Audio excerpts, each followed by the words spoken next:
Good morning, ma'am.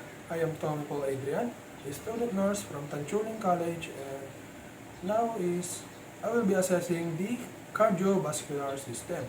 So, assuming that I already done with the hand washing and already put on my PPE and already identified the client, I am now going to start the examination. So, first thing to do is to provide privacy for the patient by closing the curtain around the bed and close the door to the room if possible, and then explain the purpose of the cardiovascular examination and tell the patient what you're going to do, and then answer any question from the patient. So next is I will help the patient to get undressed, and then provide a gown for the patient, and then assist the patient to a supine position with head elevated about to 30 to 45 degrees, and then expose the anterior chest area, and then use a bath blanket to cover the exposed area other than the one being examined. And next is I will be inspecting and palpating the left and the right carotid arteries, but only palpates one carotid artery at a time, and then use the bell in the stethoscope to palpate the carotid artery. And next is I will be inspecting the neck for jugular vein distension and also observing it for pulsation. And next is I will be inspecting the precordium for contour, pulsation, Hibs, for contour, pulsation in Hibs, and then observe the apical impulse at the 4th to 5th intercostal space. And after that is I will be using the palmar surface with four fingers held together, and then palpates the precordium gently for pulsation. And also remember that the hand should be warm.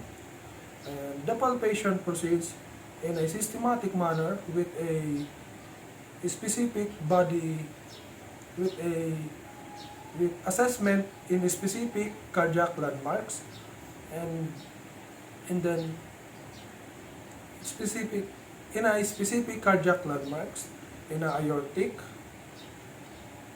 pulmonic, the tricuspid, the mitral area, and then the Or's point. And also palpates the apical impulse in the mitral area. And note its size, duration, force, and then the location in relationship to the myoclavicular lead. Next is I will be using the systematic auscultation, beginning at the aortic area, next to the pulmonic area, and then to the Arb's point, and then next to the tricuspid area, and finally to the mitral area. And after that is use the diaphragm of the stethoscope to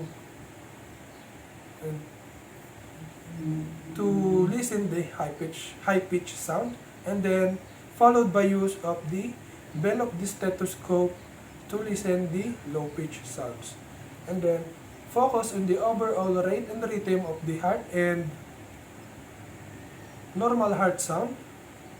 And last step is assess the patient to replace or remove the gown, and then also remove your PPE if needed, if used, and then perform hand hygiene again, and continue with the assessment with specific body system as appropriate or indicated, and then initiate appropriate referral,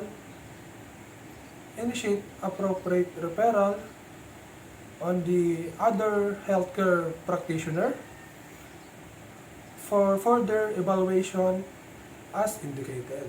And after the ano the after assessing the cardiovascular system, I will tell the patients that this will be given to the doctor, and also thanking the patients for the cooperation.